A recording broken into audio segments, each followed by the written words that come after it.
तिच्या चेहऱ्यावरचं हसू पाहून आपल्याला वाटतं की ती किती आनंदी, समाधानी, सुखी आहे. तिला आपण कधीच दुःखी, कष्टी असं बघितलेलंच नसतं. पण एक दिवस तिच्याबद्दल असं काही कानावर येतं, आपण कधी विचारच केलेला नसतो. तिच्या त्या शांत, संयमी, आनंदी हास्यामागे इतक्या वेदना, अश्रू दडलेले आहेत. आणि जवळच्यांनी सुद्धा तिला कधी जाणून घेण्याचा प्रयत्न केलेला नसतो. ती शांतपणे, तिला जेव्हापासून कळायला लागतं, तिने अप्रत्यक्षपणे घराची, कुटुंबाची जबाबदारी सांभाळलेली असते. तेही विना तक्रार. ती थकलेली असो, दुःखी असो, तरी देखील सगळ्यांना आधार देण्याचंच काम ती करत असते. कारण ती एक स्त्री आहे.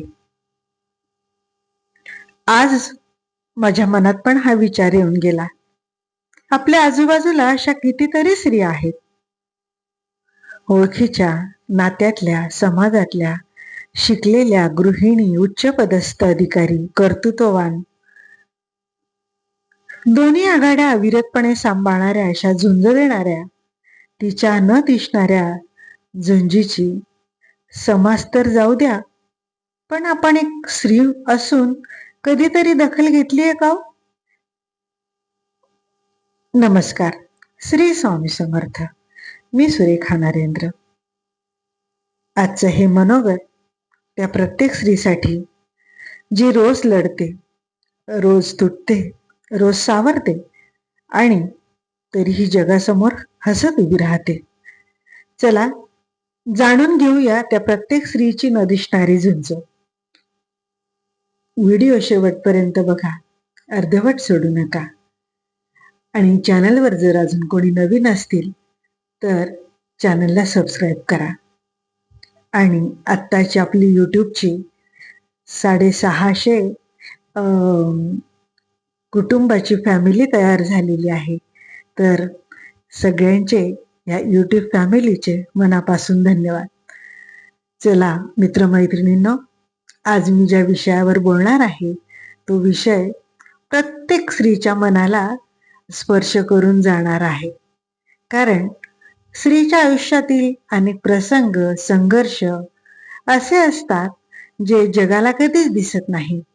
आणि स्त्रियांना देखील लहानपणापासून काय शिकवलं जातं, तर संयमी राहा, सौशिकता ठेव, हे शिकवलं असतं. त्यामुळे ती तिच्या चेहऱ्यावर कितीही कठीण प्रसंग असला तरी हसू ठेवण्याचाच प्रयत्न करत असते. ती तिच्या मनाच्या वेदना कधीही कोणालाही कळू देत नाही. तिला जोपर्यंत शक्य आहे तोपर्यंत कुटुंबाची काळजी घेणं, कुटुंबातल्या लोकांना धीर देणं हे करत असते. पण तिच्या मनात किती वादळ चालू आहेत, हे तिच्या मनात किती घालमेल आहे.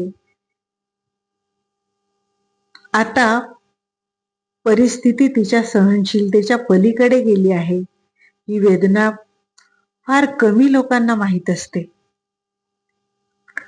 स्त्री म्हणजे फक्त एक व्यक्ती नाही, ती कोणाची तरी मुलगी, बहीण, पत्नी, सासू, सून, आई, मावशी, काकू, नणंद, किती नाती, या सगळ्या भूमिके ती निभावत असते. ती स्वतःला कधी विसरून जाते हे तिलाच कळत नाही. ती या प्रत्येक नात्यात तिच्या परीने योगदान देण्याचा प्रयत्न करत असते. पण समोरून तिला त्याच पद्धतीने सहकार्य मिळेल ही एवढी माफक अपेक्षा तिची असते. पण ती मिळेलच याची शाश्वती देखील नसते. प्रत्येक घरातल्या मुलीला लहानपणापासून हे करू नकोस, ते बोलू नकोस, असंच वाग, हेच सांगितलं जातं. तिचे सर्व निर्णय, तिचं भलं, तिची काळजी, संस्कार, चालीरीती, परंपरा यांच्या दबावात येऊन तिच्यावर निर्णय थोपवले जातात. तिच्या या स्वप्नांपेक्षा इतरांच्या अपेक्षा मोठ्या असतात. अजूनही बऱ्याच कुटुंबांमध्ये लग्नासारख्या महत्वाचा निर्णय सुद्धा तिच्या मर्जीविरुद्ध घेतला जातो. लोक काय म्हणतील या भीतीतून अशा वेळी तिचं लग्न होतं. ती एका नवीन घरात जाते. तिच्यासाठी ते घर, तिथली माणसं, त्या घराचं कल्चर, जबाबदाऱ्या, पदार्थ बनवण्याची पद्धत, चालीरीती हे सगळं नवीन असतं. एका क्षणात तिचं सगळं आयुष्य बदललेलं असतं. आपल्याकडे ह्या बेसिक गोष्टींची माहितीच दिली जात नाही, सांगितलं जात नाही. लग्न ठरवताना फक्त जात, आर्थिक, सामाजिक परिस्थिती, मुलाची नोकरी याच गोष्टी बघितल्या जातात आणि लग्न ठरवली जातात. लग्न ठरतात, लग्न होतात. सगळ्यांना वाटतं की घरात आलेली मुलगी आनंदी आहे. पण तिला त्या नवीन आयुष्याशी जुळवून घेताना ती कितीतरी वेळा रडत असते, स्वतःला सावरण्याचा प्रयत्न करते आणि हे ती कोणाला कळूही देत नाही. असं करत करत या आयुष्याशी ती जुळून घेते. हे वास्तव तिने मूकपणे स्वीकारलेलं असतं. अशी घरं सांभाळणारी स्त्री असेल तर तिचं काम कधीच संपत नाही. सकाळपासून रात्रीपर्यंत ती सतत काम करत असते.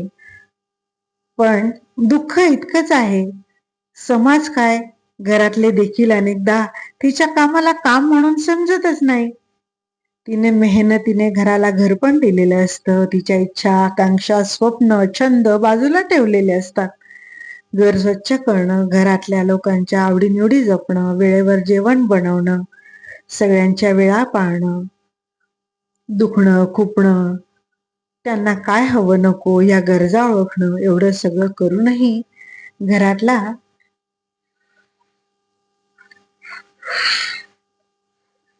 घरातले लोक तिला प्रश्न विचारतात, तू दिवसभर काय करतेस? घरातल्या लोकांना वाटतं की हे सगळं सहज होतं, पण त्या मागची तिची मेहनत कोणी पाहत नाही. ना तिले ना तिला तिने केलेल्या कामांचं श्रेय मिळतं, ना कौतुक. घरी राहणारी प्रत्येक स्त्री ही कायमच व्यस्त असते. त्याउलट नोकरी करून घर सांभाळणाऱ्या स्त्रीची झुंज तर खूपच चॅलेंजिंग आहे. तिचं संपूर्ण आयुष्य घड्याळाच्या काट्यावर धावावं लागतं. घरची जबाबदारी, ऑफिसचा ताण, मुलांची काळजी, नातेसंबंध जपणं हे सगळं एकाच वेळी सांभाळताना ती थकून जाते. पण इथे ती स्वतःला रिलेट करू शकते. मी पण नोकरी करून घर सांभाळलं आहे. हे सगळं करत असताना आपण थकलो आहोत हे सांगण्याची परवानगी तिला नाही. नोकरी करणारी स्त्री सगळ्यांना खूप सुखात आहे, पगार कमावते म्हणजे मजेत आहे, असा तिच्याकडे बघण्याचा इतरांचा दृष्टिकोन असतो. आपल्या समाजात अजूनही लोकांचा असा दृष्टिकोन आहे, स्त्रीकडे बघण्याचा, ती स्त्री आहे, तिला सगळं येतं, ती सगळं करू शकते. पण तिला ही मन आहे, भावना आहे, तिला ही वेदना होतात, हे विचारात घेतलं जात नाही. अजूनही बऱ्याच स्त्रिया इतक्या सोशिक आहेत, आजारपणाशी झुंज देत असतात, शरीर दुखतं, मन थकून जातं, पण तरीही कुठलीही तक्रार न करता घरातल्या लोकांची, येणाऱ्या जाणाऱ्या पाहुण्यांची काळजी घेणं हे सगळं ती करत असते, अगदी बिनबोभाटपणे. स्वतःच्या वेदना लपवून इतरांना आधार देत असते. मला वाटतं ही ताकद फक्त स्त्रीमध्येच असते. बऱ्याच वेळेला आपण म्हणतो, आपलं म्हणणं मांडणारी, मतं देणारी, स्पष्टवक्ती स्त्री आपल्या आजूबाजूला असेल तर अशा स्त्रियांना त्यांच्या आयुष्यातील सर्वात मोठ्या झुंजीपैकी एक म्हणजे तिला बहुतेक वेळा डावललं जातं. अतिशहाणी म्हणून तिला हिणवलं जातं, तिला गप्प करण्याचा प्रयत्न केला जातो. हीच तिची खरी झुंज आहे. प्रत्येक टप्प्यावर तिला सिद्ध करावं लागतं, ती सक्षम आहे, ती बुद्धिमान आहे, ती निर्णय घेऊ शकते, हे पुन्हा पुन्हा तिला दाखवून द्यावं लागतं. प्रत्येक स्त्रीला वेगवेगळे चॅलेंजेस आहेत. बऱ्याच स्त्रिया ह्या आर्थिक संघर्षातून जात असतात. त्यांना मी मनापासून एकच सांगेन, प्रत्येक स्त्रीमध्ये काही ना काही कौशल्य आहेत. घरून का होईना छोटासा व्यवसाय सुरू करा. त्याने आत्मविश्वास येतो, लोकांशी जोडले जातो, आपला स्वतःचा आत्मसन्मान जपला जातो. आपली क्षमता, शिक्षण, वेळ ओळखून आपल्या नवीन संकल्पना आपण सुरुवात करा.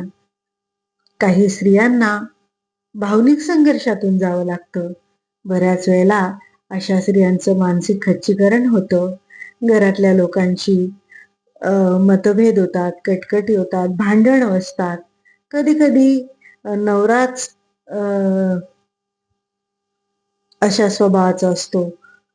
मुलं आहेत, माहेरची गरिबी आहे, मी शिकलेली नाही, मी एकटी कशी हाताळू ही परिस्थिती, अशा द्विधा मनस्थिती त्रास सहन करत असतात. अशा स्त्रियांना पण एकच सांगेन, स्वतःच्या पायावर उभ्या राहा. समोरच्याच्या चुका सौम्य शब्दात दाखवून द्या. अन्याय सहन करू नका. आपले मुद्दे शांतपणे सांगून परिस्थिती नियंत्रणात आणता येते का? हा प्रयत्न करा. रडून सहन करून तुटण्यापेक्षा स्वतःचं अस्तित्व निर्माण करा. स्वतःला शोधा आणि आपला आत्मविश्वास परत मिळवा. आपलं दुःख कोणाला सांगावंसं वाटलं तर जरूर सांगा. जगात अजून चांगली माणसे आहेत. तुम्ही मदत मागितली तर ती नक्की मिळते. तुमच्यापैकी जर कोणी अशा त्रासात आहे, बोलावंसं वाटलं तर नक्की बोला, मेसेज करा. मी तुमच्या मदतीला कायम असणार आहे. संवादाने अडचणीतून दूर होतात आणि मार्ग देखील निघतात. मित्रमैत्रिणींनो, तुमच्यात पण आयुष्यात एखादी स्त्री असेल, आई, पत्नी, बहीण, मुलगी, मैत्रीण, तर तिच्या संघर्षाची किंमत ओळखा. तिला फक्त प्रेमाची गरज असते, आदराची गरज असते आणि तिला तिचं मानसिक मनोधैर्य वाढवण्यासाठी फक्त मी तुमच्या सोबत आहे एवढंच ऐकायचं असतं. आज प्रत्येक मैत्रिणीला एकच गोष्ट सांगायची आहे. मैत्रिणे, तू खूप मजबूत आहेस. तुझी झुंज कदाचित जगाला दिसत नसेल, पण तू तुझ्या प्रत्येक प्रयत्नाचा अर्थ शोधला आहे. तुझ्या प्रत्येक अश्रूंची किंमत आहे. तुझ्या प्रत्येक संघर्षातून तुला अधिक मजबूत होताना मी पाहिलं आहे. मित्रमैत्रिणींनो, व्हिडिओ आवडला असेल तर लाईक करा. पूर्ण बघितला असेल, त्याच्यातून तुम्हाला काहीतरी शिकायला मिळालं आणि तुमच्यासारखंच कोणीतरी आपल्यासारखं अडचणीत आहे आणि त्याला ह्या व्हिडिओतून काहीतरी नवीन शिकायला मिळेल तर शेअर करा आणि चॅनलवर जर कोणी नवीन असतील तर सबस्क्राईब करा. तुमचे अनुभव लिहायला, मदत मागायला, व्यक्त व्हायला कमेंटच्या माध्यमातून नक्की व्यक्त व्हा. धन्यवाद.